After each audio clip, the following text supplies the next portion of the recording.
Hey everybody, welcome back to In Bed with a Millennial. I'm the Millennial Javeda Bay, and this is my bed, and it is our last Monday of January. Oh my God, where has this month gone? I do not know. But what I do know is that I've been talking a lot about different types of sexuality professionals, but not how do you become one of those sexuality professionals. So that's what we're going to do today. So let's get into it. So, as I explained at the beginning of this month, there's a lot of different sexuality professionals. You have sex therapists, sex educators, sex counselors, folks that work in sex shops. You have actual sex workers. So depending on what it is you want to do, there are a lot of different ways you can approach this. And I'm going to break them down for you just so briefly, in case you are like, yo, Javay, you've convinced me. This is the path that I need to be on. This is my calling, but I don't know how I started. I got you covered. So if you are someone that is like, I want to become a sex therapist, amazing, great. I love that for you. And you have to go to school. You cannot become a therapist, at least not a licensed therapist that has like a practice or works at a practice, without actually going to school. If you already happen to be a therapist and you just want to specialize in sex therapy, it's a little bit easier. All you have to do is go and get a sex therapy certificate. And there's a lot of different options out there. The school where I am getting my PhD in human sexuality, the California Institute of Integral Studies, has a sex therapy certificate program. The school where I got my master's, Widener University, also has a sex therapy program. And there's a bunch other that you can find just from a quick Google search. Also, if you check in the description, I have a link to a blog article I wrote that just has a quick little rundown of different sex therapy programs, certificate programs, if you are already a licensed therapist. If you are not, here's how this goes. You have to go back to school if you've already graduated undergrad and you have a bachelor's. And you can go a couple different routes. So if you want to do this quick and easy, you can go back and get a MSW, so a Master's of Social Work. And as a social worker, you can do counseling therapy. And so you could go that route and then get a specialization and become a sex therapist. If you're like, I want to be a doctor though, you can go either the psychology route, and get a PhD in psychology and then specialize in sex therapy. If you do want to go back to school and you're like, I specifically want to do it for sex therapy, I would recommend specifically going to a program designed for that. So looking into Widener University's program, they have two separate dual programs. So they have a dual MSW MED program. So you would get your Master's of Social Work as well as your Master's of Education in Human Sexuality. And then once you're done with everything, then you would become a sex therapist. That I believe is a 3-year program. Then they also have a dual PhD in Psychology, Masters of Education in Human Sexuality program that you would do. That one is going to be longer because you're getting a PhD. And those things ain't quick and easy. So that would be my recommendation if you specifically know that you want to become a sex therapist. You do have to go to school for it. There are other programs that exist, but those two options are specifically designed for sex therapy. That is why I recommend them. But do your research and you might find other programs that exist as well. But I know that those two options are available to you. If you are like, yo, Dre, I want to be like you. I want to be a sex educator. Amazing. I love it. Couple ways you can go about it. So I went the formal traditional route of actually going back to school for it. So I got my Master's of Education in Human Sexuality. You could also avoid the full long-term school route and do a sex educator training certification program. And so there's one, it's called EDSE. So Everyone Deserves Sex Ed. I'm trying to think of who else. I can't remember if Anti-Up actually has a sex educator certification program, but there's a few out there that do exist that you can enroll in, and once you complete them, then you are a sex educator.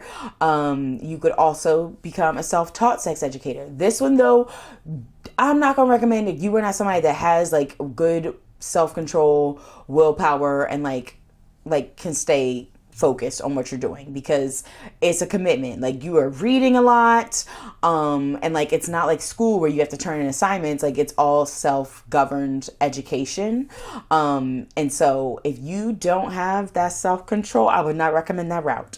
But you can absolutely become a sex educator by educating yourself, and if you're like, I need book recommendations, if I'm gonna do that, description, check it. There's a link to a book list that is books to read if you were starting to become a sex educator.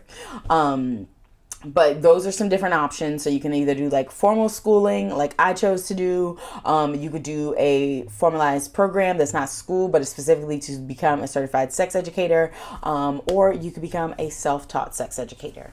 But those are the different choices. I will put a little asterisk. If you choose to do the self-taught way, just know that in terms of like working with people and organizations, they're becoming a little bit more particular in terms of like what they view as valid for you being a sex educator. So if your goal is to actually like grow a business, a brand, whatever it might be, to like work with larger companies and things of that nature, they may not accept a self-taught sex educator like they previously may have. So that is just something to keep in mind. And then if you were like, Javay, I want to be a sex coach. I believe that there are a few different like sex coach like programs, but really like those are generally like, I would recommend going like the self-taught, self-education route and then developing a sex coaching business. So that one's a little bit more nuanced. It's focused on the business side of things in terms of building it, like building out like your offerings and things of that nature. I'm not 100% positive of anybody that helps like mentor folks into creating their own sex coaching business, but if I do find it, I will add it to the description later. If you're like, Javay, I want to work in a sex shop. Yes, true. Like, it's amazing. It's wonderful. And some caveats. One, you do gotta be a little tough, because as much as I would love to say that everyone that comes into a sex shop is like super respectful and like mindful and just like, you know, they are on their best behavior, that is not the case.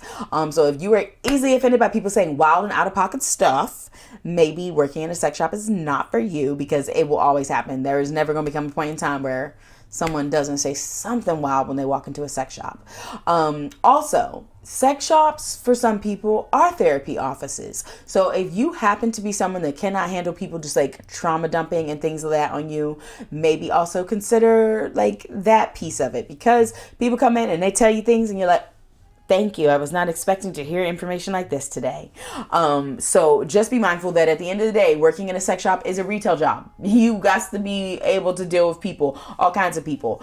So reflect on that before you make the decision. And then if you're like, okay, I do want to do it. Great. Now you need to find a sex shop. And I don't mean just like go and apply at any sex shop, because not all sex shops are created equal. Okay.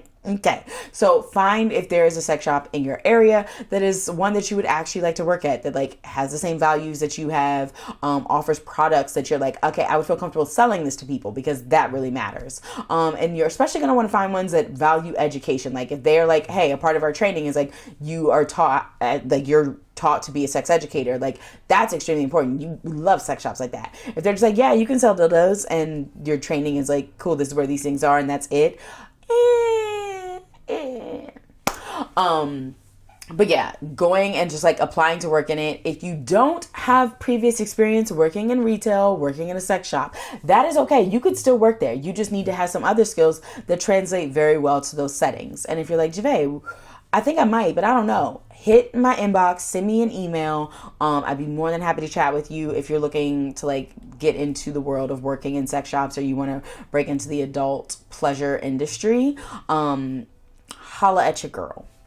And then lastly, if you want to become a sex worker, there's a lot for this. It's a very nuanced conversation, and I'm not about to give you like a do these things and it'll work out. Like, absolutely not. I want to start off by telling you, like, first of all, I want you to really take some time and reflect why you want to be a sex worker. Because obviously during the pandemic, everybody and their mama decided to create an OnlyFans, and was that the right move for everybody? I don't think so. So like really reflect on why you want to do it. If it's because you keep seeing everybody posting that they're making like $40 million a year, baby, we need to learn how to like actually like engage with content on social media. Because the reality is that everybody and their mama that has an OnlyFans is not making 40K or 40 mil. Like, no, they're not even cracking $1 million. So like really think about why you're doing it. And if it's solely because you're like, I want to get rich, know that you want to